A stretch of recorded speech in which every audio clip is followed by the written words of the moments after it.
Cześć, w tym wideo pokażę Ci, jak zaimplementować skrypt monitorujący, który będzie przeszukiwał prywatne grupy na Facebooku i informował o interesujących Cię frazach.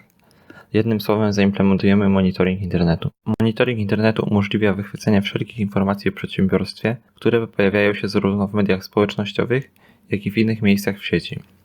Dzięki czemu jesteśmy w stanie utrzymać stały kontakt ze swoimi klientami oraz pozyskiwać stale nowych. Jeżeli chodzi o technologię, to wykorzystamy Python Django oraz Selenium jako narzędzie do testów automatycznych, które jednak wykorzystamy w nieco inny sposób. Pierwszą rzeczą, jaką powinniśmy zrobić, jest utworzenie projektu oraz wirtualnego środowiska do pracy z zależnościami.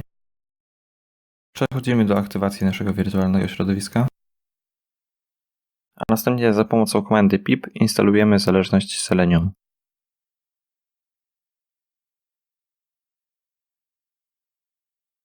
W projekcie utworzyłem sobie plik driver.py. W pliku tym utworzę sobie klasę WebDriver,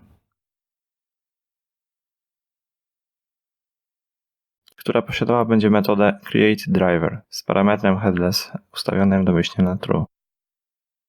W projekcie korzystać będziemy z przeglądarki Firefox. Ustawiliśmy parametry dla typu headless, następnie tworzymy samego drivera. W Selenium, by korzystać z wsparcia Chroma, musimy pobrać Chrome drivera z adresu, który się wyświetla na ekranie. Natomiast dla wsparcia Firefoxa pobieramy Coco drivera z oficjalnej strony Mozilla na GitHubie.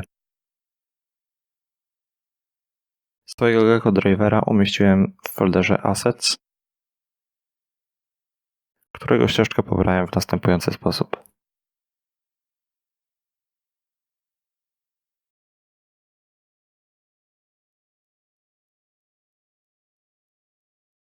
W przypadku, gdy nie chcemy korzystać z trybu headless, tworzymy po prostu samego drivera.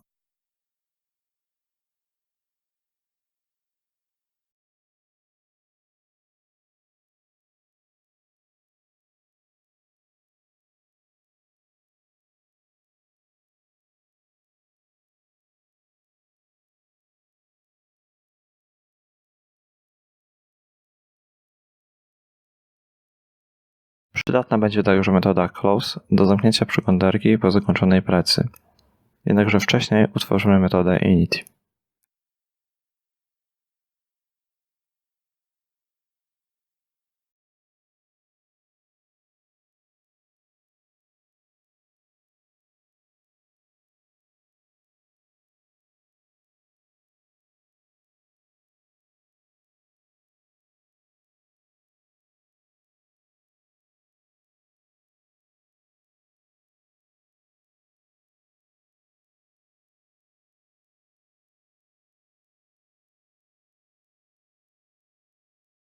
OK, teraz mamy możliwość zamykania okna przeglądarki dzięki metodzie close. Przejdźmy do implementacji właściwej klasy testowej dla Facebooka.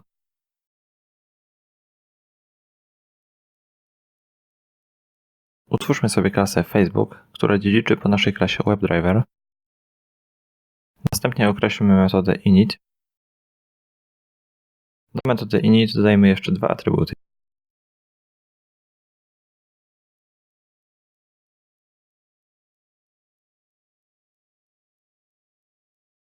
Następnie przejdźmy do zaprogramowania metody służącej do zalogowania się na portalu.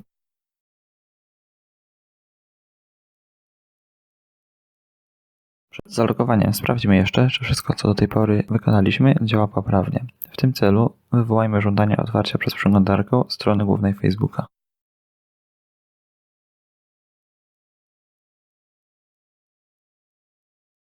Następnie zwróćmy null jako wynik działania metody. By powołać nową instancję klasy Facebook, utwórzmy nowy plik run. Zaimportujmy klasę oraz powołajmy nową instancję z danymi do logowania.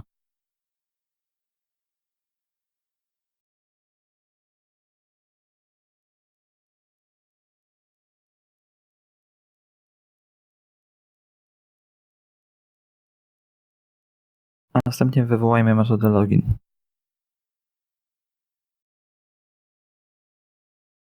Teraz możemy odpalić nasz skrypt. I jak widzimy, wystąpił błąd. To przez błędnie uzupełnione zależności. Poprawmy to i spróbujmy ponownie.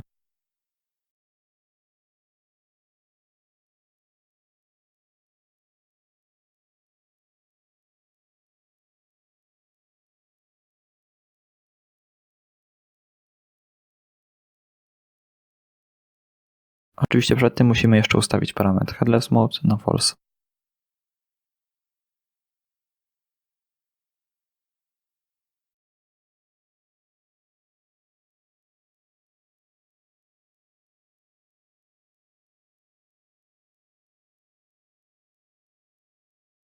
Jak widzimy, wszystko do tej pory działa poprawnie. Aby skutecznie sterować przeglądarką wewnątrz jakiegokolwiek serwisu, musimy posługiwać się elementami z drzewa DOM. Innymi słowy, musimy wyszukać odpowiednie charakterystyczne elementy w strukturze strony i odpowiednio je wykorzystywać do naszych celów. Jak widzimy, pole z adresem e-mail potrzebnym do logowania posiada ID o wartości e-mail. Wykorzystajmy to.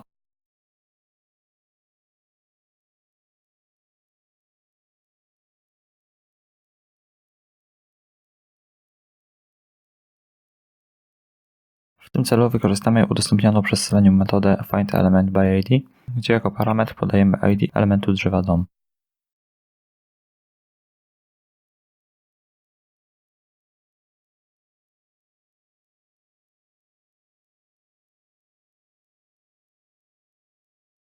To samo zróbmy dla hasła.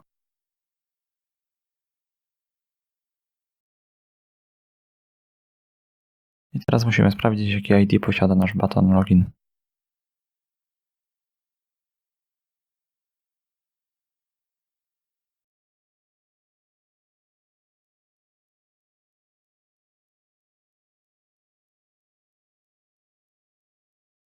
Wychwyćmy wyjątek, jeżeli nie znajdziemy takiego elementu.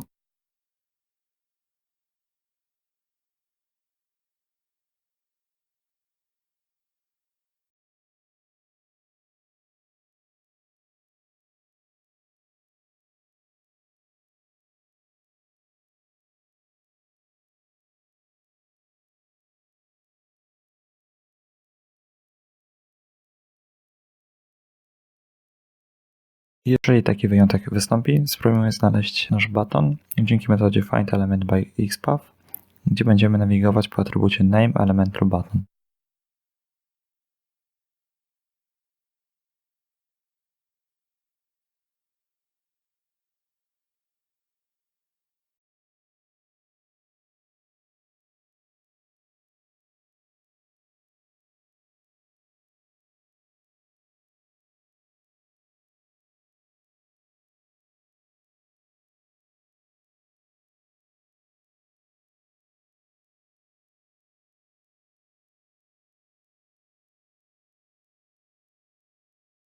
Następnie odpowiednio uzupełnimy pola e-mail i pass naszymi danymi oraz kliknijmy w przycisk login.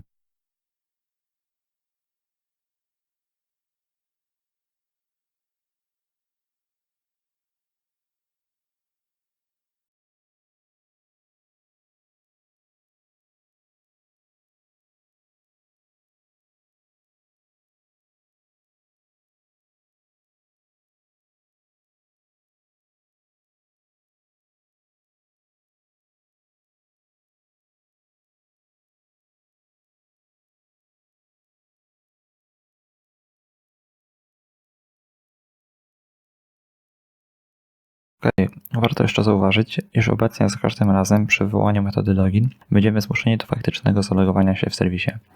Przeglądarka nie będzie trzymała dla nas sesji, co może skutkować przedwczesnym banem konta dzięki zbyt częstym logowaniu się z tej samej przeglądarki. Spróbujmy to usprawnić, odpowiednio obsługując pliki cookies.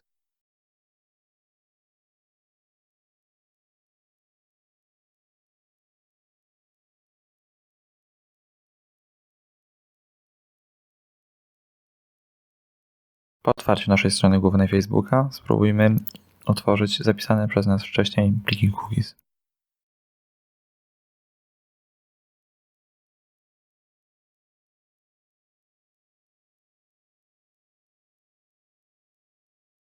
A następnie, zaraz po zalogowaniu się, utwórzmy dumpa naszej aktualnej sesji.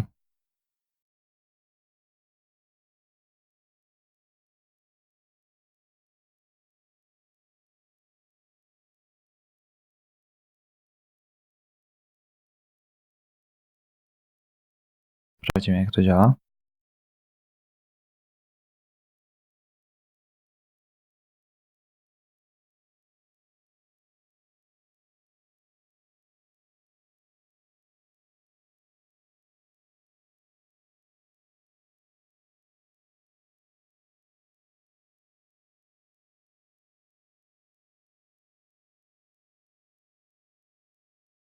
Jak widzimy, przy pierwszym logowaniu zostaną użyte nasze dane do logowania, natomiast przy kolejnych wykorzystamy już wartość zapisanej przez nas sesji. No dobrze, ale celem tego filmu jest pobranie treści postów z prywatnych grup na Facebooku. W tym celu utworzyłem nową grupę, do której dodałem kilka postów o różnym poziomie zagnieżdżenia. Pobierzmy adres URL tej grupy i napiszmy metodę obsługującą działania wewnątrz niej.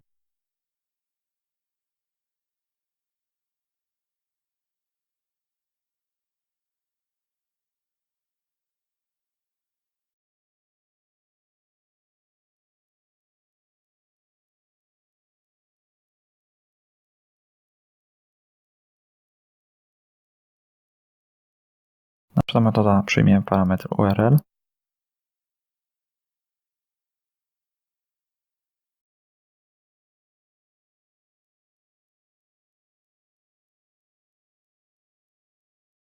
a następnie wynawigujemy przeglądarkę do tego adresu.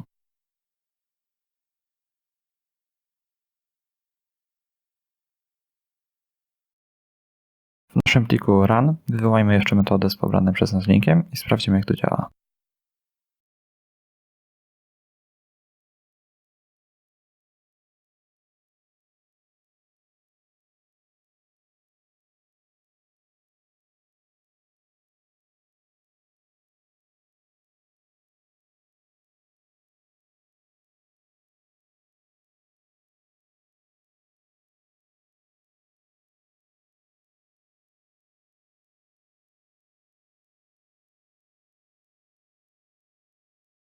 Ok, jak widzimy do chwili obecnej pełen sukces, spróbujmy więc pobrać treści naszych postów.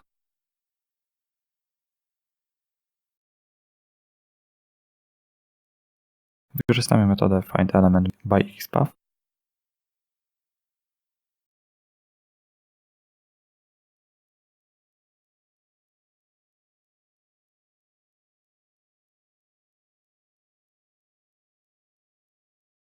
Gdzie ID naszego elementu będzie zawierało frazę molpost oraz ciąg hertzwerek.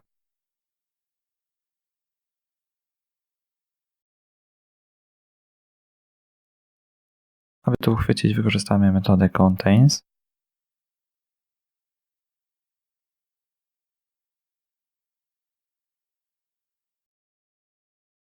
W Plenty4 pobierzemy odpowiednie atrybuty każdego z postów.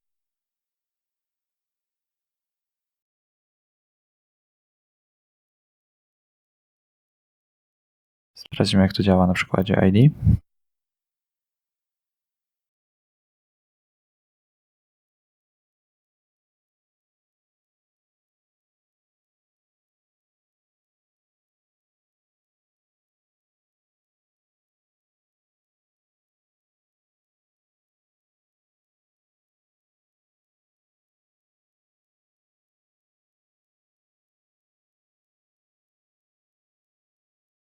Jak widzimy, pobraliśmy ID 4 postów. Spróbujmy teraz wyciągnąć naszą nazwę użytkownika.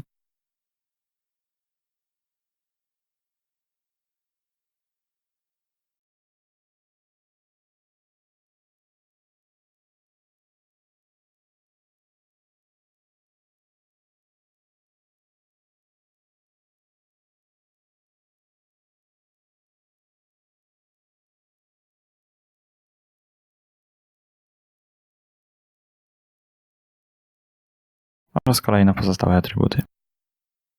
Jak widzimy na pierwszym i na ostatnim miejscu zrzucony jest wyjątek. Jest to spowodowane tym, iż elementy te nie są tak naprawdę postami, a wiadomościami o zmianie statusu grupy. Naprawmy to, dodając odpowiedni iterator i obcinając niepotrzebne elementy.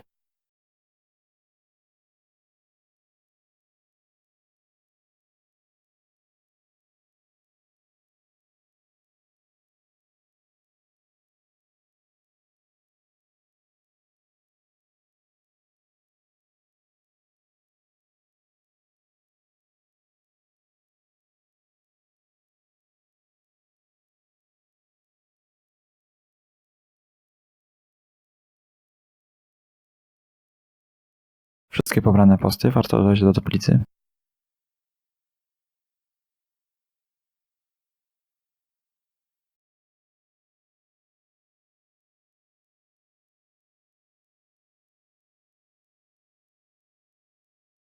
Dajmy pewne ograniczenie co do liczby pobranych postów.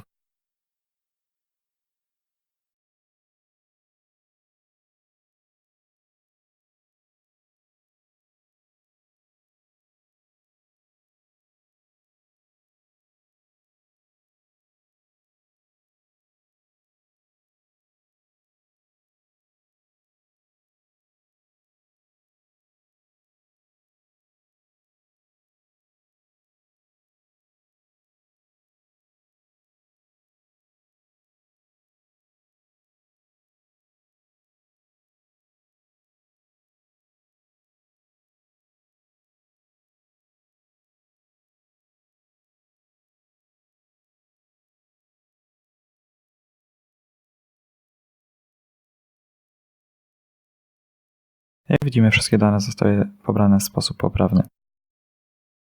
No dobrze, ale do tej pory nie pobraliśmy jeszcze komentarzy do postów. Spróbujemy to poprawić.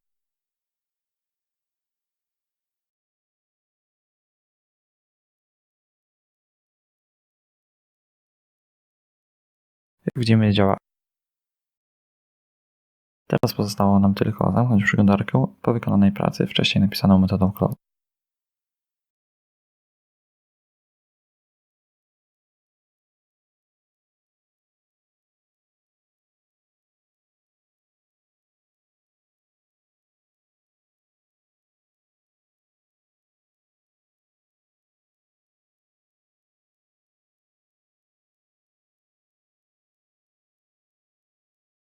No i to tyle w pierwszej części. Zapraszam do subskrypcji i obserwowania kanału, dzięki czemu zostaniesz powiadomiony o części drugiej, gdzie wykorzystamy Django do obsługi zebranych danych oraz napiszemy mechanizmy powiadomienia o interesujących nas frazach.